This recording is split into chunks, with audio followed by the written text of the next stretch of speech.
నాగరాజు గారు, ఇప్పుడు ఉద్యోగాలు వచ్చినటువంటి స్టూడెంట్స్ ఎవరైతే ఉన్నారో, వాళ్ళు అప్లై చేసినటువంటి ఫస్ట్ నోటిఫికేషన్‌లోనో లేదా రెండో నోటిఫికేషన్‌లోనో ఉద్యోగం తెచ్చుకున్న వాళ్ళ పర్సెంటేజ్ చాలా తక్కువ ఉంటుంది. ఒక 15-20% ఉంటది. మిగిలిన 80% స్టూడెంట్స్ ఎవరైతే ఉన్నారో ఉద్యోగాలు వచ్చిన వాళ్ళు, వాళ్ళు అప్పటికి ఒక 10 నోటిఫికేషన్‌లకి అప్లై చేసి ఉండొచ్చు. అంటే 9వ నోటిఫికేషన్‌లోనో, 10వ నోటిఫికేషన్‌లోనో ఉద్యోగాలు వచ్చిన వాళ్ళే ఎక్కువ ఉంటారు. మొదటి నోటిఫికేషనే నేను అప్లై చేసింది ఫస్ట్ నోటిఫికేషను, అందులోనే నాకు ఉద్యోగం వచ్చింది అని చెప్పేవాళ్ళు, లేదా రెండో దానిలో వచ్చిన వాళ్ళు 15-20%. మిగిలిన వాళ్ళందరికీ 9థ్ నోటిఫికేషన్‌లోనో, 10థ్ నోటిఫికేషన్‌లోనో ఉద్యోగం వస్తది.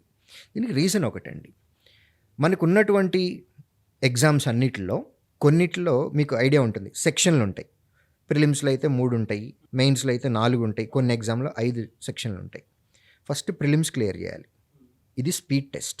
ప్రిలిమ్స్‌లో మీ దగ్గర నాలెడ్జ్ కాదు టెస్ట్ చేస్తుంది, స్పీడ్.